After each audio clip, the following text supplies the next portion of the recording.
नमस्कार। आज मैं फिर आपके सामने अपराध की एक और घटना लेकर आया हूं। आज के अपराध की घटना भी हालिया है, हाल फिलहाल की है। वाकया छत्तीसगढ़ राज्य का है। छत्तीसगढ़ राज्य के सरगुजा जिले में 8 जून को, सरगुजा जिले का एक थाना है सीतापुर। सीतापुर में जलकल विभाग के या जल संस्थान विभाग के ठेकेदार अभिषेक पांडे ने अपने जो कंस्ट्रक्शन कंपनी थी उसके राज मिस्त्री संदीप लाकड़ा के विरुद्ध एक एफआईआर लिखवाई, जिसमें उन्होंने उल्लेख किया कि कंस्ट्रक्शन साइट के हमारे राज मिस्त्री ने कंस्ट्रक्शन साइट से बड़ी मात्रा में सरिया और सीमेंट की चोरी की है। चोरी करने के बाद से उसका कोई पता नहीं है। पुलिस ने एफआईआर लिख ली, ठेकेदार एफआईआर लिख रहा है, पुलिस लिख लेगी, आप बाकी आप समझदार हैं। एफआईआर लिखने के बाद पुलिस ने अपना कागजी कार्रवाई शुरू की। इधर संदीप लाकड़ा के घर वालों को भी पता लगा कि साहब संदीप के विरुद्ध एफआईआर लिखी गई है। संदीप के फ़ोन पर उससे बात करने के तमाम प्रयास उनके घर वालों ने किए, लेकिन उसका फ़ोन लगातार बंद आता रहा। घर वालों ने उसे सभी संभावित जगहों पर, संभावित रिश्तेदारों के यहाँ, संभावित दोस्तों के यहाँ, सब जगह जहाँ जहाँ उसकी संभावना हो सकती है, सब जगह उसकी तलाश भी की, लेकिन जब कुछ पता नहीं लगा तो फिर 8 दिन बाद 16 जून को संदीप लाकड़ा के घर वालों ने उसी थाने में, सीतापुर थाने में एक अपहरण का मुकदमा ठेकेदार और उसके साथियों के विरुद्ध लिखवाया कि साहब मुझे पूरी शंका है कि ठेकेदार अभिषेक पांडे और उसके साथियों ने मेरे लड़के संदीप लाकड़ा का अपहरण कर उसकी हत्या कर दी है और अपने आप को बचाने के लिए या पेशबंदी में उसके खिलाफ चोरी की एफआईआर लिखवा दी है। दरअसल हुआ ये था कि उकलिया में हाई स्कूल भवन का निर्माण ठेकेदार अभिषेक पांडे और उसके साथी उसका कंस्ट्रक्शन करा रहे थे हाई स्कूल का। 3 महीने पहले निर्माण स्थल से छड़, सीमेंट और निर्माण सामग्री चोरी हो गई थी। 7 जून को ठेकेदार अभिषेक पांडे ने संदीप से बहुत बातचीत की, उसे डांटा फटकारा, उसे मारा और फिर उसे गाड़ी में उठाकर ले गए। 8 जून को उन्हीं लोगों ने, ठेकेदारों ने ही संदीप के विरुद्ध एक चोरी की एफआईआर लिखवा दी। और जब वो ले गए थे वहाँ, चूँकि साइट से ले गए थे, तो वहाँ तमाम लोगों को इस बात की जानकारी भी थी। तमाम मजदूर, मेट, मुंशी, इन सब को जानकारी थी कि हमारे ठेकेदार उसको अपनी गाड़ी में बिठाकर ले गए हैं। और 8 जून को उन्होंने जब ये चोरी की एफआईआर की तो वो उसकी सूचना वहाँ पर काम करने वाले जो कर्मचारी, बाकी लेबर या बाकी मेट मुंशी थे, उनको इस बात की सूचना नहीं थी कि हमारे ठेकेदार ने संदीप के विरुद्ध चोरी की एफआईआर लिखवाई है। घर वाले भी तमाम परेशान हुए और परेशान होने के बाद 16 जून को गुमशुदगी लिखवाई गई। मोबाइल का लोकेशन उसके पुलिस ने ट्रेस करना शुरू किया, तो लेकिन मोबाइल कुछ समय गुजरात के अलग अलग ज़िलों में रहा। उसके बाद वो गोवा चला गया और गोवा से फिर मुंबई में स्विच ऑन हुआ। थोड़ी देर तक स्विच ऑन हुआ और फिर स्विच ऑफ हो गया। घर वाले जब जब उसके बारे में पता करने के लिए थाने पर जाते थे तो थाने वाले बताते थे कि देखो भाई, वो चोरी की एफआईआर उसको पता लग गई होगी, वो भाग रहा है। देखो परसों उसकी गुजरात में लोकेशन थी, नरसों उसकी गोवा में थी और 3 दिन पहले उसकी लोकेशन मुंबई में थी। मुंबई में फ़ोन खुला भी था। इतनी बात बताने के बाद घर वाले भी कुछ उनकी समझ में नहीं आ रहा था और बाकी लोगों के लिए भी ये मामला थोड़ा पेचीदा हो गया था। अगस्त महीने में, जून की बात है ये, 8 जून को ये हुआ, 16 जून को फिर गुमशुदगी लिखवाई गई, 16 जून को गुमशुदगी लिखवाई गई और फिर उसको अपहरण और मर्डर में तब्दील कर दिया गया। तो अगस्त महीने में एक बार फिर जब परिवार परेशान हो गया तो ये फिर चर्चा में इसलिए आया कि वहाँ के सर्व आदिवासी समाज ने संदीप लाकड़ा की हत्या की आशंका जताते हुए पुलिस से कार्रवाई करने की मांग की। लंबा समय हो गया, 7 जून से वो लापता था और जून, जुलाई, अगस्त आ गई। अगस्त तक भी उसका जब कुछ पता नहीं लगा तो ये सब इकट्ठा हुए आदिवासी सर्व आदिवासी समाज के लोग, और उन्होंने पुलिस को भला बुरा कहा और कहा कि ठेकेदार अभिषेक पांडे, प्रत्यूष पांडे और उसके साथियों के खिलाफ उस गुमशुदगी को अपहरण के केस में दर्ज किया जाए। आदिवासी एक्ट भी, वहाँ स्थानीय रूप से आदिवासी एक्ट भी लगाया जाता है आदिवासियों के उत्पीड़न पर, उसको भी लगाया जाए। पुलिस ने फौरन पहली फुर्सत में ही वो मुकदमा लिख दिया, जैसा मैंने आपको पहले ही बताया था। और इसी बीच ये मामला तूल पकड़ने लगा तो पूर्व मंत्री अमरजीत भगत भी लापता संदीप के घर वालों से मिले। जब धरना प्रदर्शन बहुत बढ़ गया, थाने का घेराव हुआ, तमाम तमाशा हुआ, उसके बाद सरगुजा के एसपी योगेश पटेल ने नए सिरे से इसकी विवेचना के आदेश दिए और ये भी कि इसका पूरा पता लगाया जाए कि आखिरकार उसके साथ हुआ क्या, वो क्यों नहीं वापस आ रहा है, क्यों उसकी लोकेशन दूर दराज आ रही है और क्या वजह है। जहाँ जहाँ उसकी लोकेशन आई हैं वहाँ वहाँ टीम को भेजकर उसके बारे में जानकारी की जाए। जब पुलिस के खिलाफ आंदोलन, बड़ा आंदोलन आदिवासियों ने खड़ा कर दिया तो पुलिस मजबूर हो गई, पुलिस दबाव में आई और पुलिस के ऊपर यही दबाव था कि इन ठेकेदारों को पकड़ के उसके बारे में जानकारी इकट्ठा की जाए। खैर, पुलिस वालों ने 3 लोगों को गिरफ्तार किया, ठेकेदार प्रत्यूष पांडे और उसके 3 सहयोगियों को हिरासत में लिया। सीएसपी रोहित शाह को बताया गया कि इनसे बातचीत करके उसका पता लगाने की कोशिश की जाए। जैसे ही रोहित शाह ने अपने तरीके से, मतलब आप समझ ही सकते हैं क्या पुलिस ने तरीका अपनाया होगा, जैसे ही अपने तरीके से पूछताछ शुरू की, उन्होंने पूरा राज उगल दिया। उसके सहयोगियों ने बताया कि कई हजार के वो सामान की चोरी हुई थी और जो उसके मालिक हैं या बड़े ठेकेदार हैं अभिषेक पांडे, वो इस बात से बहुत नाराज़ थे। सभी सबऑर्डिनेट्स को भला बुरा कह रहे थे, लेकिन सब ने अल्टीमेटली संदीप लाकड़ा पे ये शक जताया कि वही वहाँ पर था और उसी ने ये सब गड़बड़ कराई होगी।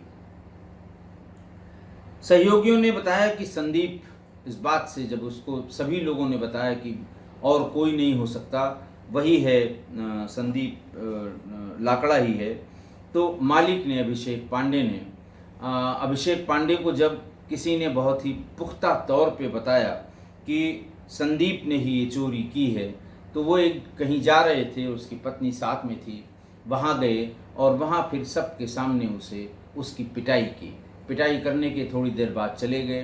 पत्नी को जहाँ भी ले जा रहे थे उनको छोड़ा, फिर से गाड़ी लेकर वापस आए और अब की बार उनके साथियों ने 4-5 लोग जो साथ में, ठेकेदार के साथ तो बहुत से लोग चलते हैं, तमाम असलहे भी लेकर चलते हैं, असलहे का मतलब राइफल बंदूकें ज़रूर होती हैं, तो उनके साथ आके संदीप लाकड़ा को अपनी गाड़ी में बिठा दिया और रास्ते भर उसे मारते रहे, लेकिन उससे कुछ मिला नहीं। इन लोगों ने बताया कि मारते मारते रास्ते में ही उसकी मृत्यु हो गई। जब उसकी मृत्यु हो गई तो वो लाश को करीब वहाँ से 50 किलोमीटर दूर लुरैना में, जहाँ एक पानी की टंकी का कंस्ट्रक्शन का काम भी इसी ठेकेदार अभिषेक पांडे को मिला था, वहाँ पर ले गए। और फिर वहाँ पर उसकी नींव खुद रही थी टंकी की, नींव के भीतर इसको डाल दिया। उसके ऊपर सीमेंट से जो वो नीचे लिंटर टाइप का बनाया जाता है, वो सीमेंट से उसकी प्लास्टरिंग कर दी और उसके ऊपर फिर नींव बना के पूरी टंकी बना दी और टंकी चलन में आ गई थी। इन लोगों को लेके पुलिस लुरैना की उस टंकी के पास पहुंची जहां उन्होंने लोकेशन बताई थी। फिर उसके अगले दिन पुलिस ने जेसीबी मंगवाई। कई जेसीबी इकट्ठा मंगवाने के बाद उस बनी बनाई टंकी को नीचे गिराया गया। उसके बाद उसकी नींव को खोदा गया। लगभग 15 फीट नीचे युवक का शव बरामद हो गया। खुदाई के दरमियान संदीप के परिजन और सर्व आदिवासी समाज के लोग मौजूद थे, जिसमें पूर्व मंत्री अमरजीत भगत भी थे। और जैसे ही शव बाहर आया, परिवार की उम्मीदें टूट गईं। परिजन शव को देखकर फपक कर रोने लगे। रोते बिलखते परिजनों ने कपड़ों से संदीप की पहचान कर ली। मामले की संवेदनशीलता को देखकर वहां पर बहुत बड़ी संख्या में, सीतापुर क्षेत्र में बहुत बड़ी संख्या में पुलिस बल तैनात किया गया। सरगुजा के एसपी योगेश पटेल ने बताया कि लुरैना तिब्बती कैंप के पास बड़कापारा में नल जल योजना के तहत पानी की टंकी बनाई गई थी। इसी बीच में जब पीटते पीटते उसको मार डाला ठेकेदारों ने, तो उसे वहाँ पर नींव के लिए खोदे गए गड्ढे में शव डालकर दफन कर दिया। मामले में अब तक 5 आरोपी पुलिस ने गिरफ्तार कर लिए थे। लेकिन दुखद पहलू ये कि ठेकेदार अभिषेक पांडे सहित 2 लोग अभी भी फरार हैं। असली मुलजिम अभी भी फरार है। पैसे वाला मुलजिम अभी भी फरार है। बड़ा ठेकेदार अभी भी फरार है। बहरहाल 5 लोगों को पुलिस ने गिरफ्तार करके जेल भेज दिया। आज की घटना देखिए, एक व्यक्ति की हत्या सिर्फ इसलिए कर दी गई कि उस पर चोरी का शक था। घटना 3 महीने पहले हुई थी और 7 जून को उससे पूछताछ हुई। पूछताछ पहले भी की होगी, सबसे पूछताछ की थी मालिक ने, उससे भी पूछताछ हुई। फिर उसे गाड़ी में उठा ले गए, पीटते रहे, मर गया। तो पानी की टंकी का कंस्ट्रक्शन जिसका ठेका इसी ठेकेदार के पास था, वहाँ ले गए और फिर खुदी हुई नींव के भीतर उसको डालकर उसको ऊपर से पक्का कर दिया। और इतनी बड़ी पानी की टंकी, उसकी बड़ी वाली पानी की टंकी थी, पानी की टंकी बनाकर तैयार कर दी। तो ये बात तो अपराधियों ने पुलिस को बताई कि शक की बिना पर, कि शक था अभिषेक को कि कोई हो न हो संदीप लाकड़ा ने ही ये सामान चोरी किए हैं। लेकिन बाद में पता लगा, या ऐसा लगता भी है, कि केवल चोरी के शक के बिना पर इतना परफेक्ट इंतजाम लाश को ठिकाने लगाने का कोई नहीं करता। इतना परफेक्ट इंतजाम कि अगर पुलिस पर दबाव न होता आदिवासी समाज का, हजार लोगों ने थाने का घेराव न किया होता, अधिकारियों का घेराव न किया होता, तो उस गरीब आदिवासी की डेड बॉडी भी कभी न मिलती और न ही इस हत्या का अनावरण होता, न ही इसके हत्यारों का पता चल पाता। दरअसल बात यह कि जब साइट पर चोरी का पता ठेकेदार अभिषेक पांडे को पता चला, या जब भी उसे कन्फर्म पता लगा, वो अपनी पत्नी के साथ अपनी गाड़ी से कहीं दूसरी जगह, कहीं अपनी पत्नी के साथ किसी काम से जा रहा होगा। रास्ते में जिस किसी को काम पे लगाया होगा, उसने बताया कि साहब 100% अब तय हो गया कि इसी ने चोरी की है। तो अचानक उसने साइट के लिए गाड़ी मोड़ दी। वही जो मैंने आपको बताया, उखलिया के हाई स्कूल भवन जहाँ का निर्माण करा रहा था, उधर गाड़ी मोड़ दी और वहाँ पर संदीप लाकड़ा, चूँकि उसका राजमिस्त्री का मतलब चीफ इंजीनियर समझ लीजिए, मजदूर आदमी जो चीज़ों को निर्माण के समय में मैनेज करता है, उसे राजमिस्त्री कहते हैं। कितना सीमेंट लगेगा, कितने बालू लगेगी, कैसे वो गुनिया से करेगा, कैसे वो जो एक वेट गिराया जाता है कि दीवार सीधी बने, ये सब राजमिस्त्री का काम है। बाकी छोटे मोटे मिस्त्री उसके आदेश को पालन करते हैं, ईंट को जोड़ना और बाकी चीज़ें वो सब छोटे मोटे मिस्त्री करते हैं। राजमिस्त्री वहाँ मौजूद था, उसे बुलाया गया, उससे गुस्से में पूछताछ करने लगे अभिषेक पांडे। लेकिन तभी उसने नोटिस किया कि मैं उससे पूछताछ कर रहा हूँ और उसकी निगाहें मेरी पत्नी पर हैं। बस उसके बाद तो जो पिटाई उसने शुरू की कि मेरी बीवी को देख रहा है, ये फलाना है ढिकाना है, मारते मारते फिर उसे अपनी गाड़ी में लाद लिया। पत्नी को छोड़ने के बाद जब दोबारा आया था तो फिर मारा, मारने के बाद उसे लाद लिया, लाद के ले गया, रास्ते में मर गया और रास्ते में फिर आगे जाके वहाँ जो लुरैना में जहाँ वो टंकी बन रही थी वहाँ पर ले जाकर उसे अच्छी तरह से दफना दिया। तो इस वहाँ का गुस्सा, जो गुस्सा था ही, चोरी के बारे में पता लग रहा था, लेकिन चोरी 3 महीने पहले हुई थी। जो तत्काल गुस्सा था वो ये था कि मैं इससे बात कर रहा हूँ, इसकी इतनी हिम्मत, मेरी पत्नी की तरफ देख रहा है, यह अपराध था उसका, और दंड उसको इस अपराध के लिए ठेकेदार अभिषेक पांडे ने दिया था। दफनाने के बाद जो परफेक्ट इंतज़ाम अभिषेक ने किया कि सीमेंटेड बेस बनाया, उसके बाद फिर पूरी टंकी खड़ी कर दी, तो हत्यारों ने कभी सपने में भी नहीं सोचा होगा कि कभी लाश का पता लगेगा और वो पकड़े जाएंगे।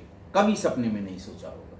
ये तो कहिए उस समाज का दबाव, उनकी एकजुटता, और उन लोगों को भी ये बात कन्फर्म थी। बाकी मज़दूरों से पता लगा होगा, दूसरे आदिवासियों से पता लगा होगा कि ये गाड़ी में लाद के ले गए थे और हो न हो इसकी हत्या कर दी गई होगी, ये कहीं नहीं गया है।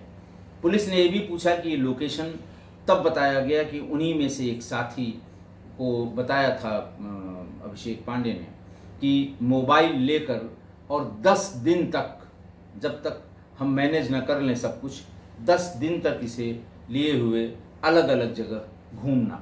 और हुआ भी वही। जब वो घूमता रहा, पुलिस को ये लगा कि इसके खिलाफ चोरी का मुकदमा लिखा है, चोरी की होगी, भाग रहा है पुलिस से बचने के लिए, इसलिए अलग अलग जगह पर उसकी लोकेशन आ रही होगी।